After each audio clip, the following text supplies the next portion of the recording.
Welcome to the Dose of Good podcast, where I share with you good people and organizations doing good things. In our world, we constantly hear about the bad and negative things that go on, and I think we should hear more about the good happening every day that isn't shared or talked about as much. I will be featuring nonprofit organizations and the individuals who help them to be a success. I would also love to celebrate good people doing good and kind things on their own. If you know of anyone, send them my way. I'm your host, Erin Rowe. Now let's get into today's episode.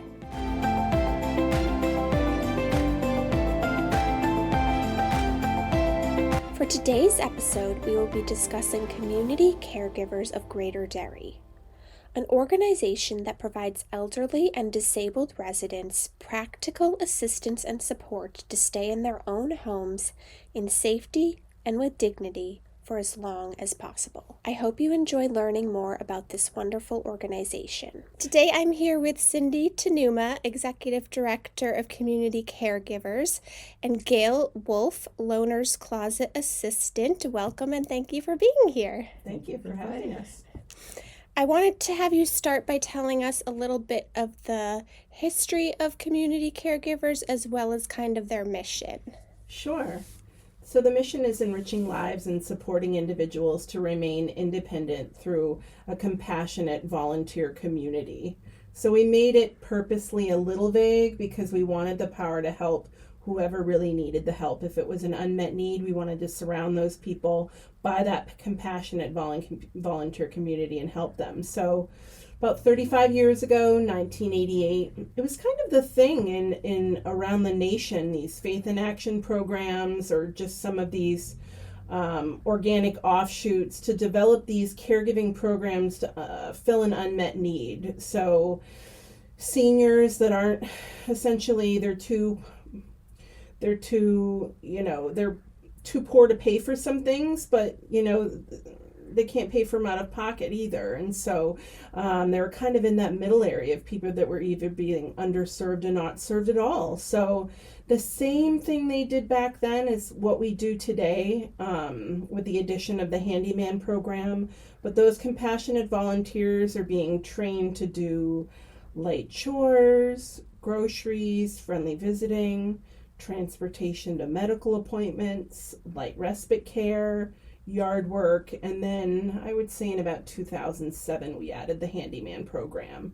But it's really all those unmet needs that as you age and your social network thins out a little bit as you age, you have needs that need to be met, and you're not nursing home ready, you're not assisted living home ready, you just need a little bit more help to stay independent in your own home. Okay. And because I'm not familiar with it, since it's a newer part of the services, what is the handyman? Yeah, so it's sponsored by M&T Bank, which was formerly People's United Bank. So since 2007, they have funded the program where we have a subset group of honey-do men and women that fulfill large and small home maintenance and repair projects. So as long as we don't need to pull a permit, or there doesn't need to be any, licensing or permits, codes, we can help them out. We only have a small amount of money that we can bring to a project, but what we can bring to it is expertise, time, patience. So a lot of our residents, they'll pay for the cost of the materials, and we're doing obviously the work for free. So sometimes it's even just they need to have a plumber come out, but they just don't want to be alone with the person. They just want to make sure that they understand what's going on, that they're not going to be manipulated in some way. So sometimes we'll even go out as like a big brother. Oftentimes someone will say, oh, it sounds like this. This is what's going on. It looks like this.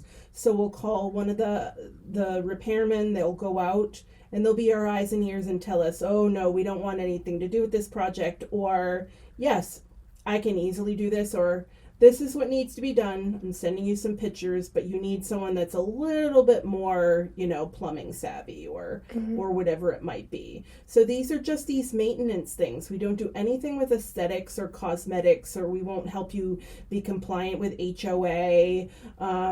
We're really not trying to get in Better Homes and Garden. We're really just trying to keep the homes a little bit safer, and thwart things like pest control, weatherization, fire hazards, egress hazards, and we do take referrals from like the state and local authorities if there's something that they're concerned about that we have the capacity to help with.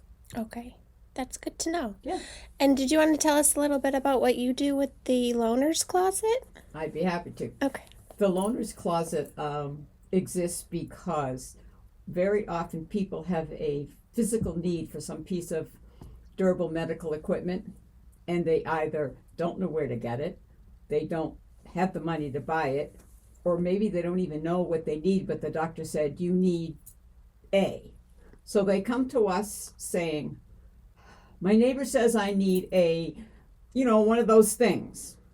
That's where Donna, who's the manager, and I listen to what their problem is and then say, this is what we can recommend. So absolutely everything we have is donated, and everything we share is for free, and there's no time limit, nor is there a geographical limit. So I don't have to break it down. What town do you live in? What insurance do you have? What's your copay? It's absolutely delightful. You have a problem, maybe I have a solution. We'll talk about it, and I'll help you load it in your car. That's great. Yeah. And how did each of you get involved with community caregivers? Well, Gail, you should tell him first. I am a summer resident of Derry, and my absolutely wonderful neighbor Joe said to me, you should go down and volunteer. And he was a volunteer, was a wonderful volunteer. And so I went down and I said, I met Cindee and I met Donna, and I said, my neighbor said I should come and volunteer. And so I volunteered to be a driver because that's what Joe was. But my background is occupational therapy. When I learned about the closet, I said, now, wait a minute. I worked for years and years doing this thing. So I said to Cindee, could I volunteer I'll still drive, but could I volunteer in the closet? Because that's really what I've done for my whole professional life. So she said, sure. So I was doing it one day a week, loving every Friday, couldn't wait. And then she was going to open up an opportunity to hire somebody. I said, no, don't post it. Don't post it. I want to do it. So it was really a match made in heaven for me. I'm happy as a clam. That's wonderful. Yeah. Well, 19 years ago, my husband and I, my then boyfriend, now husband, and I wanted to move back up to New Hampshire. We'd been away, 3 years, and Pennsylvania just wasn't for us. And a family friend said, oh, check out this opportunity. It sounds right up your alley, because at the time I was in AmeriCorps. I was doing my second year of AmeriCorps, and they happened to place me with a volunteer caregiving group in Hagerstown, Maryland. So they knew I was doing this volunteer caregiving, the volunteer coordination piece. And so they said, check this out. It was an assistant director position in Derry. I'd never really been to Derry, but so I flew up and interviewed, and leap of faith. I hadn't even gotten the job yet, but my husband got a job teaching in Hudson, and we packed up our car and moved up, and thank goodness they hired me. So I was the assistant director for a year, a co-director for a year, and then I guess since 2006 I've been the executive director. So I've been there since 2004. Yep. Okay. Started with just 2 part-time individuals, and now we are a very great staff of 8. It's amazing. That is amazing. Yeah, it's so amazing. Some nice growth. That's good to hear. What would people find when they enter your office? Well, the first thing they would be is greeted by, how can I help you today? Because it's just what naturally rolls off of our mind. Because we want them to know that they're welcome, and that we anticipate solving whatever they need today. So that kind of puts people at ease because we're not starting off with fill out a form, write down your insurance information. We want to really know. So when they describe it, then if they come back into the into our storage area, then they can look around and see. It really opens their eyes to what they were thinking of was one thing, and they thought, oh, you have Depends. Oh, you have bed wedges. Oh, and what they came in for perhaps was a cane. Mm-hmm. But when they looked around, then they could begin to envision how we might be able to meet the need. And that's really much nicer than going online and just flipping through pictures, sure. and you don't have any idea if it could work. But I think the human nature of what to expect is very human and welcoming. And everybody who's there, whether they're the work in finance or the executive director, all have the same question and will do the very best they can to answer it. So if Donna or I are busy, someone else is going to say, how can I help you? And so it's not like, not my job. It's everybody's job. Yeah, that's great. So we touched a little bit on the services that you offer. Is there any that you want to go in more detail about to share with people about what kinds of things they can get from you? If there are people listening, and the takeaway I would love to have is that if they've ever considered volunteering, I would love them to know that we really do have something for everyone. Mm-hmm. If they just want to help with our seasonal angel tree and deliver gifts, if they want to fulfill one of those wishes, we'll have our tree full of wishes for about 80 of our seniors that we deliver gifts to during the holiday. Maybe they just want to help with taking out someone's trash in the Century Village because that's where they live. Maybe someone is blind and they can't walk across the street to get the mail safely. Maybe they live a street away and they can just bring in their mail and see them for 30 seconds, when they are coming home from work. So those are things that are big problems for someone else, but they might be very small, minuscule for them. We have doctors and lawyers and accountants and social workers, and they may have morning off every other week. A lot of people get their schedules, especially medical staff, they get their schedule 3 weeks ahead, and they might email us and say, all right, here's my morning off, or here's the day I have off for the next 3 weeks. So it can be something that's very fluid. It doesn't have to be fixed. So if you ever thought you wanted to volunteer with the senior population or the disabled population here in Londonderry, do not overlook us, because whether it's for transportation, light chores, maybe just even once a month, fulfilling someone's grocery list the same time you go along, shoveling someone out who's the plow has gone by and buried their walkway. So these are things that are just they're monumental for these people that are still trying to live in Londonderry. But for you can do them quite quickly. So, definitely I just want people to not think that it's going to take over, that this is the only opportunity that they'll be able to do, that it wouldn't fit into their normal lifestyle. We really do have something for everyone. Like, you even could have a breathing impairment or don't walk well. Well, we just make sure that we only give you someone that needs transportation that's very able-bodied. You want to do telephone reassurance? Mm-hmm. We have that option. So don't let a limit that you have yourself be the reason why you don't give us a call and see whether or not you can help a local person in need. So if someone does want to volunteer, what does that process look like, or how would they go about doing that? So they schedule an orientation either with Tricia for transportation or with Courtney for in-home services. It takes about an hour and a half. After they're registered and vetted, they get to pick someone that's on our waiting list that needs help. We meet that person, we register and vet that person, then we have that match meeting, unless they're helping out with transportation or the handyman program. And it goes on from there. So it's like a big brothers, big sisters type of approach where they're really only having kind of one experience through us. So Okay. it's not a rushed job. We take our time making valuable matches based on someone's frequency, their preferences, allergies, likes and dislikes, hobbies, things like that.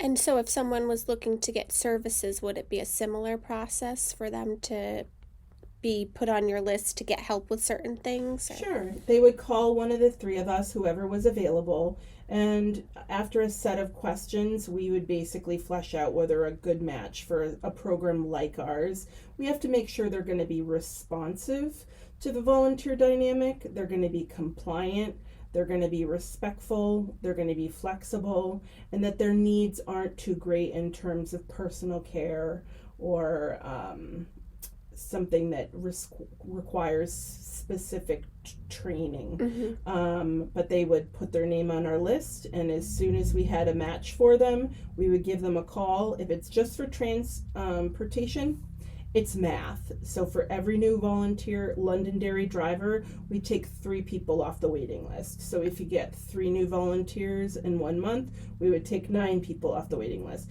It's a tit for tat system. Okay. So.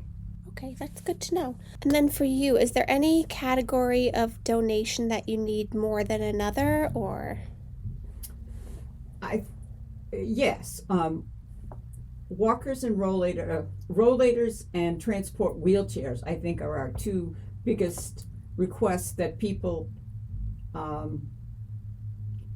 they need it more quickly. If you need a regular wheelchair, you seem to kind of know that a little more ahead of time. Certainly, usable things, or like if people have Depends and Chucks that they have no longer have a use for, that's important. We have always a plethora of crutches and boots and walkers, but that doesn't mean we don't want you to ask, can you use it? Because sometimes we're right down to, I've got 3 boots left. It's pretty cyclic. It's almost magic. You get down to, you're really down to scrids, and then literally they walk or roll through the door. But I think most often that the rollators, which are the walkers that have a seat in them, and the transport wheelchairs, which are the lighter weight ones, which make it. See, sometimes people they don't need a heavy wheelchair, but they just need to get mom from the car into the doctor's office and back. Not because you can't walk, because you just can't walk that far or that fast. So that would be, I would think, the 2 most important things that I'd be looking for people to donate. Okay, and do you get all of your equipment through donation, or is okay? Yep. It's all we donated. don't spend any money on buying anything, which is absolutely amazing. But I do think there is a spiritual aura, because sometimes people will call me at 10 o'clock and said, I really need a knee scooter because I tore my Achilles and I'm having surgery and I don't know how I'm going to round. And I say, I don't have one, but I'll put you on the waiting list. And honest to goodness, by 2 o'clock, one rolls through the door and I call them back and say, you know that scooter you needed at 10? Well, I've got one. And that happens so amazingly often that I just look at Donna and said, all you have to do is offer it up to the universe, and sometimes it just rolls through the door. That is amazing. It is. It's And wonderful. people don't realize like the volume. So we own about 19,000 pieces of equipment. That's right. We do about 4,000 loans a year. In Londonderry alone, we're probably 800 to 1,000 pieces just to Londonderry residents. And I would say, I don't know what Gail thinks, but probably the average visitor in a single visit probably saves at least $200. Oh yeah. So these are, and that's just one visit. And so, because we're able to save the money on the items that they can then free up that tangible income, or the little bit of money that they do have, they can spend on something that we didn't have in. And then if they do have a DME part of their policy, then they might want to use that for the most expensive thing, Right. or vice versa. So these PTs and OTs and visiting nurses, these social workers, they know these insurances in and out, and they know how best to manipulate both us, the person's personal wealth, and then insurance, to make sure that they get everything. So it's quite a wonder how all those services kind of fit together. Yeah. And as people donate and bring things in, then we can issue them a receipt, which they could, if they chose to, use to offset their taxes. So sometimes that's a very attractive to the donor. Sometimes they don't care. But, you realize when we give them a receipt, and it's based on what the IRS says it's prorated, but you see how much money they're getting back on this receipt, what they brought in. Most of them have no idea when they look at it, and it's $300, $400, $500 worth, and you say, wow. Yeah. So it is a wow. Yeah. And also, if you're listening, like if you never use your flex spending account and it runs out either June 30th of each year or December 31st, if your HR department or whoever, they say, hey, you have $1,000 in your flex spending account and it is literally gonna go poof in a week, call up Conlon's Pharmacy, call up Sharon Medical, call up Rehab Equipment Marketplace. They will tell you how best to spend that for us, and they will even deliver it to us. So like that durable medical, you can use as flex spending accounts. So you could call us and say, hey, I have I have $1,000, I have $500. What do you really need right now? And we can say, well, we would love 3 rollators, and we can tell them where to get it. And oftentimes those companies will just go ahead and drop it off with us. So a lot of people don't know that they get these benefits, that they could either buy, they can buy anything from hair dye to Tylenol, but they can also, they can have that DME, and they don't need to use it. They can donate it out. Yeah, I'm glad you brought that up, because a lot of people probably don't realize that, and they probably just, the money goes away when it could be put to a good use. Yeah. So definitely. I'd like to just make another pitch in Sure. terms of volunteers. We in the closet have equipment that comes in that might need to be repaired or minor things. And what I really would love is to have somebody, a man or woman, who is a handy person who likes to repair things, because sometimes it's a matter of adjusting brakes or tightening legs or assembling something where people donated, it's in the box. Now, yes, Donna and I can stop and assemble it, but sometimes it gets ahead of us, so that, if we had somebody who said, yeah, I could come in for a couple hours once or twice a month. Yep. Then, because we have some people who will take it off site, and that's wonderful. But then, like 6 things go out, and maybe 2 weeks later they all come back. Whereas if I had a volunteer, they could fix it right then. Like and your then head, if you know how to tune your own bike, chances are you can fix most of the equipment that comes in. Yeah, and I think Donna and I can actually show them. Plus, if they're a bit mechanical, that they'll say. Or sometimes we have a piece and the wife will say, oh no, my brother-in-law's he can fix that. And so they'll take it even if it needs a little tweaking. So, but I would love to have a volunteer. That's a great point, Gail. Yeah, that would be great. So what would you say is the most challenging part of your job and the most rewarding part? I mean, it's hard dancing the dance. It's just, we know how cool we are. We know how valued we are. We know how invaluable we are, but constantly dancing the dance, singing for your supper, whatever you want to do it, it's tiring sometimes just to prove to people how good you are and how much they need you. Or we get so often, well, you're a volunteer program. What do you need money for? Well, you do. You still need money. There's still overhead. So it's just those connotations. Or, you've got Candid, you've got GuideStar, you've got all these Charity Navigator, they scrutinize your $9.90 on how much you spend on marketing or spend on outreach, or how much you invest in letting people know about you. And there's negative connotations when it comes to having to pay for marketing or pay for outreach, pay for print ads, but they don't realize that a business is a business is a business. So I think it's just hard because we're treated differently, even though we're not. So I would say that's a challenge, is having to do outreach on limited or no budget. So that's why, Aaron, like, opportunities like this are gold for us, because you have this built-in audience, or you will, and this is a great vehicle for us. So thank you. Oh, well, look, I'm happy to help, and it's helping me too, so it's a good thing all around. Yeah. I would say that the toughest thing for me is to still be at the top of my game at 5 minutes of 3, like you are at 5 minutes of 9, which you say, well, that's obvious, but the person who comes in that's frazzled at 5 or 3 deserves the same level of energy and input. So we do our best to give it, although sometimes I look at the clock and say, yep, it's 5 or 3 on Friday. It's time. 2 or 3 more people come in. Never. But that's okay. But then I balance that off when you say, what's the best part? The hugs. Oh, yeah. I get hugs from people that just very often what they're doing, especially if they're donating, they're finally accepting what may have happened to a loved one. It's a kind of closure, but they said, well, the wheelchair's been sitting in the living room for a year, but they finally brought it in.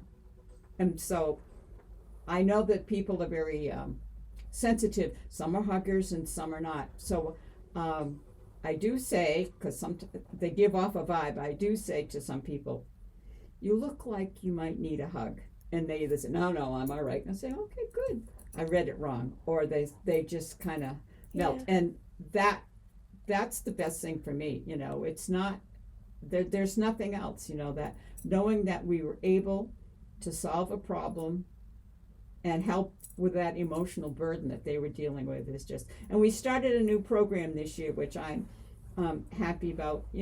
How often you go into a restaurant or something, say, and they said, would you like to put, a star up here on the tree for whatever? So we decided we would have an honor or remembrance tree, and you can either put up a leaf or a flower, depending upon your preference, if you're making your donation in honor of somebody or in memory of somebody. And that, I've seen some very big hulking men just melt because they finally can put it on paper. And I said, no, there's your flower, you write whatever you want, and then when my tree gets full, I put that on in a big memory album. And we have fall leaves are going up now. We filled one in the spring, we filled the tree in the summer. Now we're changing seasons, so we're changing. But it amazes me, especially the men that's like, oh yeah, that would be great. And it's like, then you see the shoulders come down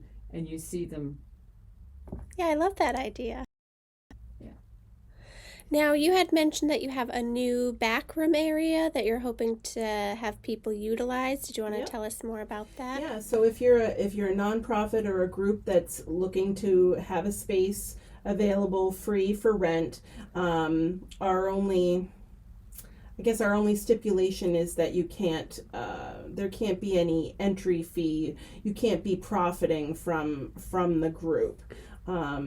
But we have a brand new back room. It's got comfortable seating for about 18. We've got a dry erase board. We've got the kind of seating that you can have it be arranged in a circle or a square or a workshop style. We've got a smart TV.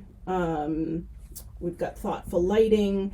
So anyone that's looking to do either say a craft group or a cultural group or a book group or some kind of support group, say you need to have a private meeting with someone, and don't want to do it at the local coffee shop or the library, you can have it at our office. You could not have the privacy at home to do telehealth, but that's how the doctor wants to meet with you. You could book it out to do that.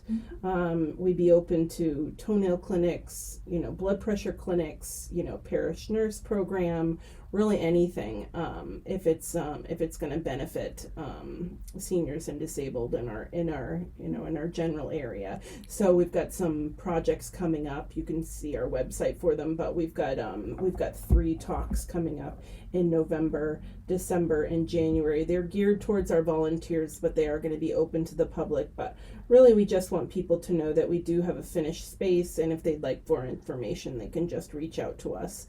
It could be something that's just once, it could be weekly, it could be monthly. So check our calendar. We do obviously have openings, and we'd love to host you. Okay. And Donna does run a sewing group once yes. a month, which is really awesome, because if you are a sewer, she gathers us all together and then has a project of the day. Last Saturday we were making adult bibs by recircling men's sports shirts so that they look really good when they're finished, and they're very inexpensive, because we do sell some adaptive clothing things, so they're very inexpensive for our patrons to purchase, but it also recycles, and it's a good chance, if you are a sewer, to be with other ladies that enjoy sewing. And there was a good conversation, lots of positive energy. Donna provided a nice lunch, and it was great. Nice. So, is there anything we haven't covered that you think we should talk about? I feel good. I feel good. I would just say to people, don't hesitate, because you don't know what to ask.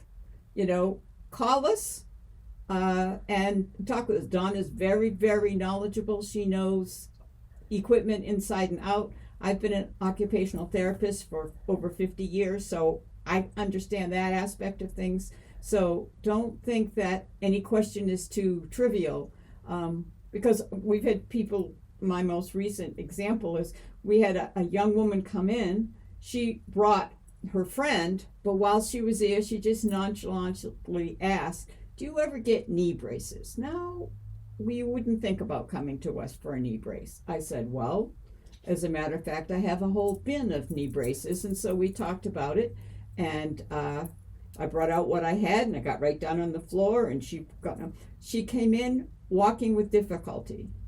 She went out walking much better.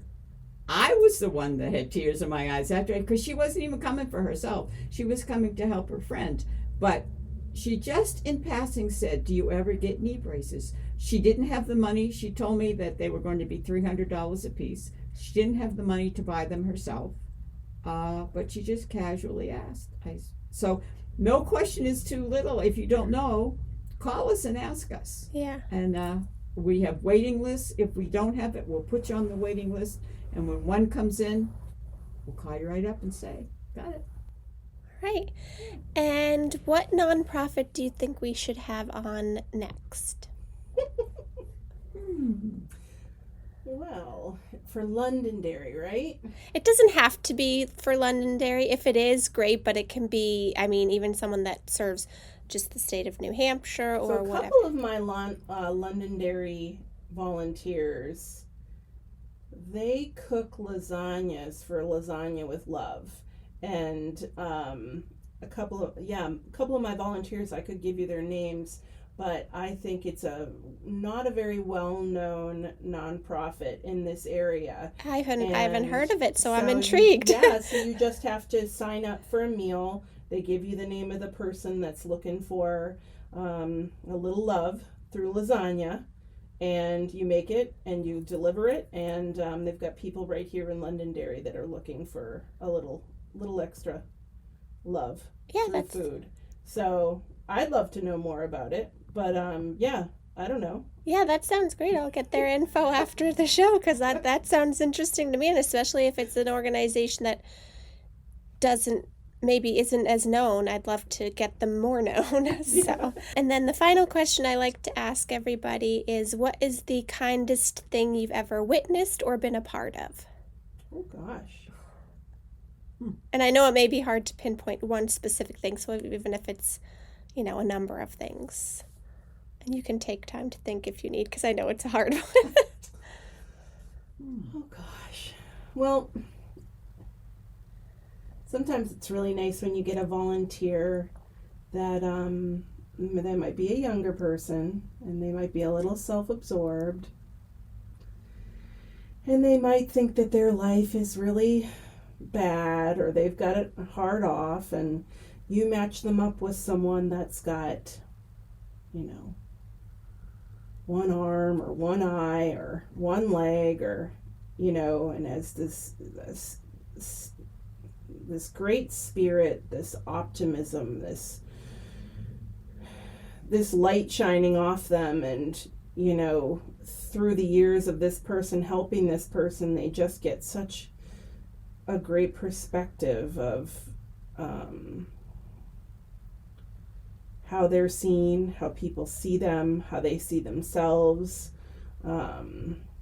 So I think some of the most moving have been these like intergenerational matches where you really see these life-changing moments between two people that didn't really have much in common, but they find out they actually do. And I think those have been some of the most gratifying matches, or to really see that change that comes over someone when you start to help somebody else. It really does help yourself. So I don't know, it might not be what you asked, but I think it's those have been monumental moments in my years here. No, I think that's a great example, and it's nice to hear that they can have that impact on really changing someone's mindset and kind of attitude and how they look at the world and everything. So yeah, that's true. I can't top that one.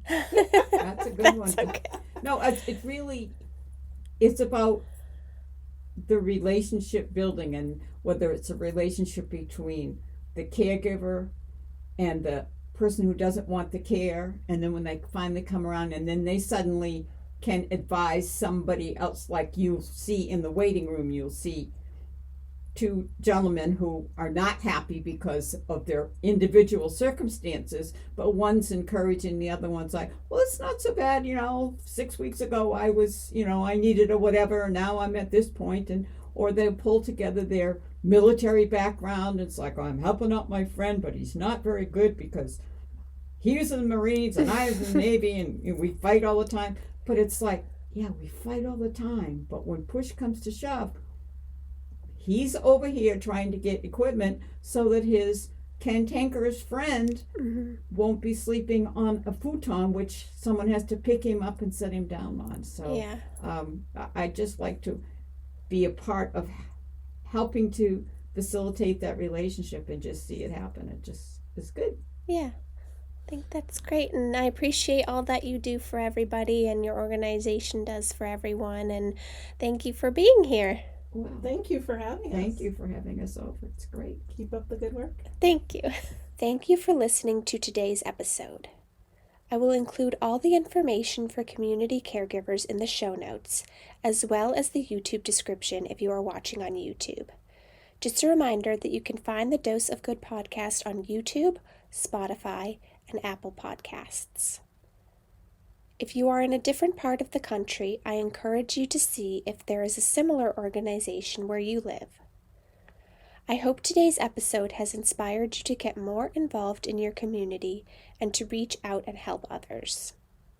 I'm your host, Erin Rowe, and I'll talk to you soon.